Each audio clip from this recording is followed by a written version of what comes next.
जय श्री कृष्णा। राधे राधे दोस्तों। तो दोस्तों, पूर्णिमा तिथि का हमारे शास्त्रों के अनुसार बहुत ही विशेष महत्व बताया गया है। जैसा कि ये जेठ माह अधिक मास की पूर्णिमा है और ये कब प्रारंभ होगी, कब समाप्त होगी, संपूर्ण महत्वपूर्ण जानकारी हम आपको इस वीडियो में देने वाले हैं दोस्तों। और सत्यनारायण भगवान की कथा आपको करना किस दिन शुभ रहेगा, स्नान दान की पूर्णिमा कब होगी, और जैसा कि पूर्णिमा तिथि पर भगवान विष्णु और माता लक्ष्मी की पूजा आराधना करने का विशेष महत्व बताया गया है। तो दोस्तों, एक एक चीज़ें हम आपको, पूरी महत्वपूर्ण बातें हम आपको इस वीडियो में बताएंगे दोस्तों। तो वीडियो को पूरा देखिएगा ताकि आपको सारी महत्वपूर्ण बातें समझ में आ सके दोस्तों। और हाँ, यहाँ पर एक छोटी सी रिक्वेस्ट करेंगे दोस्तों, अगर आप चैनल पर पहली बार आए हैं, अभी तक आपने चैनल को सब्सक्राइब नहीं किया है, तो आप सभी से एक छोटी सी रिक्वेस्ट करेंगे दोस्तों, चैनल को जरूर से जरूर सब्सक्राइब करिएगा। और मेरा वीडियो थोड़ा भी पसंद आए तो प्लीज़ एक लाइक मार के जाइएगा, क्योंकि आपके एक लाइक और एक सब्सक्राइब से हमें बहुत ही अधिक हिम्मत और प्रेरणा मिलती है दोस्तों। और कमेंट में जय लक्ष्मी माता लिखना बिल्कुल मत भूलना। चलिए दोस्तों, जान लेते हैं कि पूर्णिमा तिथि कब से प्रारंभ होगी और इसके क्या क्या नियम है। तो देखिए, पूर्णिमा तिथि हमारे शास्त्रों के अनुसार बहुत ही विशेष बताई गई है। जैसा कि मैंने हर वीडियो में बताया गया है कि आप पूर्णिमा तिथि के केवल नियम ही कर लेते हैं, खास करके अमावस और पूर्णिमा के इन दो तिथियों के आप नियम ही कर लेंगे तो घर में धन संपदा का आगमन भी होगा और घर से सारी समस्याएं जड़ से समाप्त होते आपको दिखने लगेंगी। तो पूर्णिमा तिथि का बहुत ही विशेष महत्व है। पूर्णिमा तिथि पर हमेशा आपको एक काम करना है कि सुबह ब्रह्म मुहूर्त में उठना चाहिए। आप ऐसे उठते हैं तो भी, और नहीं उठते हैं तो पूर्णिमा तिथि पर आपको सुबह जल्दी उठना चाहिए, खास करके ब्रह्म मुहूर्त में उठना चाहिए। ब्रह्म मुहूर्त में उठने के क्या क्या फायदे होते हैं, देखिए, ब्रह्म मुहूर्त में जब आप उठेंगे तो आपको सारे काम टाइम पर होंगे। जो भी आपको अपने घर की साफ़ सफाई करनी है वो साफ़ सफाई करनी है।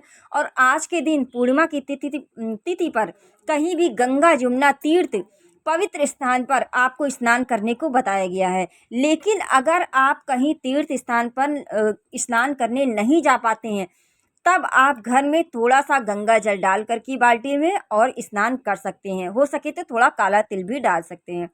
तो घर में भी गंगा जल डाल करके आप स्नान कर सकते हैं, अगर आप बाहर कहीं स्नान करने गंगा जमुना नहीं जा पाते हैं तब। और देखिए, सबसे पहले नहाने के पहले आपको एक काम करना है कि जो भी आपके घर की दहलीज है, जो मेन गेट है, उसकी आज आपको पूर्णिमा की तिथि पर अच्छे से साफ सफाई कर लेनी है। तो घर की सफाई करने के बाद आपको अपने घर की जो दहलीज होती है उसकी अच्छे से साफ़ सफाई करना है। साफ़ सफाई करने के बाद आपको स्नान करना है। स्नान करने के बाद आपको दान निकालना है। जो भी आज आप कच्चा अनाज या कुछ भी दान करेंगे पूर्णिमा तिथि पर, वो जाएगा आपके देवी देवताओं के। तो अमावस्या की तिथि पर किया गया दान पितरों को जाता है, और जो पूर्णिमा तिथि पर दान करेंगे वो हमारे देवताओं को जाता है। तो जो भी पूर्णिमा तिथि पर आप दान निकालेंगे, कच्चा अनाज निकालते हैं तो कच्चा अनाज निकालिए, नहीं तो अधिक मास चल रहा है इस जेठ मास में पानी का बहुत ही विशेष महत्व है। जितना भी आप पानी का दान करेंगे, जैसे शरबत हो गया, किसी को पानी पिलाना हो गया, छोटी छोटी बोतल्स हो गई, किसी को, और ख़ास करके अधिक मास में मालपुए का बहुत ही विशेष महत्व बताया गया है। तो हो सके तो आप मालपुए का भी दान कर सकते हैं। हो सके तो आप कच्चा अनाज जो भी निकालते हैं, जिसको बोलते हैं सीधा, वो 5 प्रकार का अनाज निकाल करके आपको दक्षिणा के बगैर दान वैसे भी अधूरा माना गया है। तो जब भी आप दान निकालें, कच्चा अनाज निकालें या पक्का खाना निकालें, जो कुछ भी आप निकालते हैं उसमें दक्षिणा ज़रूर से ज़रूर रखिएगा। दक्षिणा जो भी रखनी है आपको, 5, 10, 15, जो भी आपकी यथाशक्ति संभव हो, उसको रख करके तभी आपको दान देना चाहिए। तो सबसे पहले आपको नहाने के बाद क्या करना है, दान देना है। तो दान देने के बाद आपको करनी है अपने घर की दहलीज की पूजा। तो दहलीज की पूजा का विशेष महत्व है पूर्णिमा तिथि पर, जहाँ से हमारे घर में लक्ष्मी माता का आगमन होता है और पितरों की तृप्ति भी होती है हमारे दहलीज से ही। पितृ भी हमारे खुश होते हैं, वो हमारी दहलीज से ही होते हैं। तो दोनों चीज़ें हमें कहाँ से मिलती है, दहलीज से ही मिलती है। तो दहलीज को अच्छे से साफ़ करना है, स्वास्तिक बनाना है अपने मेन गेट पर, और थोड़ा सा फूल अक्षत रख करके आपको सुबह एक धूप लगाना है और शाम को एक दीपक लगाना है पूर्णिमा तिथि पर। पूर्णिमा तिथि पर बहुत ही विशेष महत्व है दहलीज पूजा का। तो इतना ही करना है और आपको अपने दहलीज की पूजा कर लेनी है। उसके बाद आप तुलसी की पूजा करेंगे, जैसे आप करते आए हैं, बस तुलसी में एक दीपक और धूप जरूर से जरूर लगाना है। आप चाहें तो दोनों टाइम लगा सकते हैं और आप चाहें तो सिर्फ एक टाइम भी लगा सकते हैं। अब आते हैं घर के मंदिर में। तो देखिए, घर के मंदिर में आप जैसे आप अपने पूजा आराधना करते हैं, भगवान विष्णु की पूजा आराधना करने का विशेष महत्व है पूर्णिमा तिथि पर। तो हो सके तो भगवान विष्णु और माता लक्ष्मी की एक साथ आज आपको पूजा आराधना करनी है। और अगर आपके घर में लड्डू गोपाल हैं तो उनकी भी सेवा आज अच्छे से आपको करनी है। और जो भी आपको भोग यथाशक्ति संभव हो वो भोग प्रसाद लगाइए। हो सके तो आज आपको कुछ भी मीठा भोग या पंजीरी या चंदा मिर्च भी बना करके भोग लगा सकते हैं। इससे भी भगवान विष्णु और माता लक्ष्मी प्रसन्न होते हैं। तो जहाँ भगवान विष्णु की पूजा होती है वहाँ माता लक्ष्मी अपने आप दौड़ी चली आती हैं। तो इसलिए पूर्णिमा तिथि पर बहुत ही विशेष है। और जैसा कि अधिक मास चल रहा है तो और भी विशेष हो गई है ये पूर्णिमा। तो पूर्णिमा तिथि पर भगवान विष्णु और माता लक्ष्मी की पूजा आराधना करने का विशेष महत्व है। अब जान लेते हैं कि पूर्णिमा तिथि कब से प्रारंभ हो रही है और कब समाप्त हो रही है। तो देखिए, पूर्णिमा तिथि का जो प्रारंभ हो रहा है वो 30 मई सुबह, शनिवार सुबह 11:56 से ये शुरू हो जाएगी। और इसकी समाप्ति होगी 31 मई दिन रविवार दोपहर 2:14 पर पूर्णिमा तिथि समाप्त हो जाएगी। अब बहुत असमंजस की स्थिति बनी हुई है कि ऐसा क्या करें कि पूर्णिमा तिथि का व्रत किस दिन करें। तो देखिए, जो व्रत करेंगे वो 30 मई को करेंगे, दिन शनिवार को। जो लोग पूर्णिमा का व्रत करते हैं वो 30 मई दिन शनिवार को ही व्रत करेंगे, क्योंकि व्रत जो पूर्णिमा का होता है वो चंद्रोदय को अर्घ देने से ही पूरा होता है। तो पूर्णिमा तिथि का जो लोग व्रत करते हैं वो लोग व्रत करेंगे 30 मई दिन शनिवार को। ठीक है, तो 30 मई दिन शनिवार को पूर्णिमा का व्रत आप लोग कर सकते हैं। और शाम को चंद्रोदय का जो समय होगा वो 7:33 पर होगा। तो ये शुभ मुहूर्त होगा। इसी में ही आपको क्या करना है, चंद्रोदय को चंद्रमा को अर्घ्य देना है। चंद्रमा को अर्घ्य देने में थोड़ा सा दूध और मीठे में आप शक्कर ले लीजिए, मिश्री ले लीजिए या गुड़ ले लीजिए।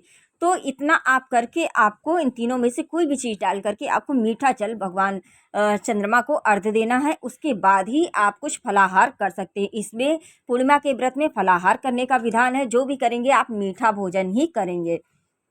इतना कर लीजिएगा। उसके बाद आपको स्नान दान की जो पूर्णिमा होगी, जो स्नान करना है, जो दान करना है, स्नान दान की जो पूर्णिमा होगी वो होगी 31 तारीख को।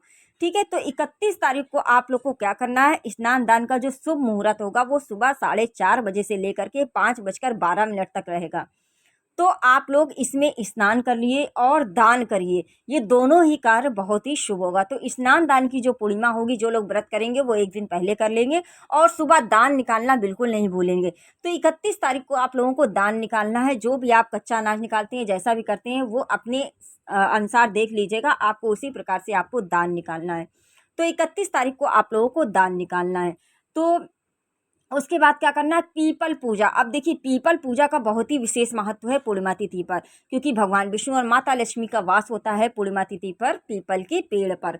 तो अब ऐसे में क्या करेंगे, तो देखिए, जो रविवार पड़ रहा है वो 31 तारीख को पड़ रहा है। और रविवार को हमारे यहाँ पीपल की पूजा नहीं होती है, क्योंकि रविवार को दरिद्रता का वास होता है। तो पीपल की पेड़ की पूजा आप लोगों को नहीं करनी है। तो शनिवार 30 मई शनिवार को शाम को आपको पूर्णिमा तिथि मिल जाएगी। शाम को पीपल के पेड़ की पूजा करना बिल्कुल मत भूलिएगा।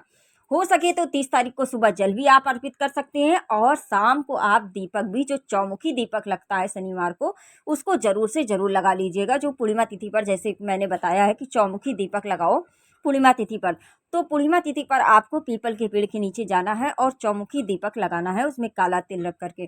ठीक है, तो इस तरीके से आपको पीपल के पेड़ की पूजा भी करनी है। और जो लोग सत्यनारायण भगवान की कथा कराना चाहते हैं वो किस दिन कराना शुभ रहेगा, तो देखिए, हमेशा याद रखिए कि सत्यनारायण कथा आप दोनों दिन करा सकते हैं। जैसा कि 30 मई दोपहर से 11:56 से ये मिल रही है। और ऐसे में अभिजीत मुहूर्त भी मिल रहा है आपको 11:59 से लेकर के 12:59 तक। तो ये भी आपको अभिजीत मुहूर्त भी मिल जाएगा। तो आप कथा दोनों दिन करा सकते हैं, दोनों दिन ही शुभ रहेगा। 30 मई को भी आप चाहें तो करा सकते हैं और आप चाहें तो 31 मई को भी सत्यनारायण भगवान की कथा करा सकते हैं। दोनों ही दिन शुभ रहने वाला है। ठीक है, तो इसमें परेशान होने की ज़रूरत नहीं है। और महिलाएं एक चीज़ हमेशा ध्यान रखें, कभी भी पूर्णिमा तिथि पर या अमावस तिथि पर बाल वगैरह आप लोगों को बिल्कुल भी नहीं धुलना है। ना ही अमावस तिथि पर धुलना है, ना ही पूर्णिमा पर। और पूर्णिमा 30 और 31 दोनों मई को रहेगी। तो बिल्कुल भी दोनों तिथियों पर ये मत सोचिएगा कि संडे को हम धुल लेंगे, तो ऐसा नहीं है। ठीक है, तो 30 शनिवार और रविवार दोनों दिन आप लोगों को, हर महिलाओं को बाल वगैरह नहीं धुलना है। और पूर्णिमा तिथि पर एक चीज़ जरूर ध्यान रखें कि हमेशा भगवान भोलेनाथ को एक लोटा जल जरूर से जरूर दे। इससे क्या होता है कि आपके द्वारा किए गए छोटे मोटे पाप कर्म जो गलती से हो जाते हैं वो कटते रहते हैं। तो इसलिए भगवान भोलेनाथ को एक लोटा जल जरूर से जरूर अर्पित करें।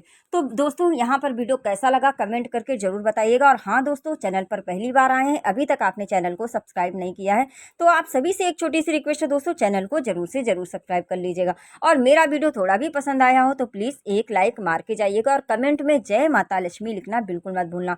चलिए दोस्तों, मिलते हैं नेक्स्ट वीडियो में। Okay and Radhe Radhe.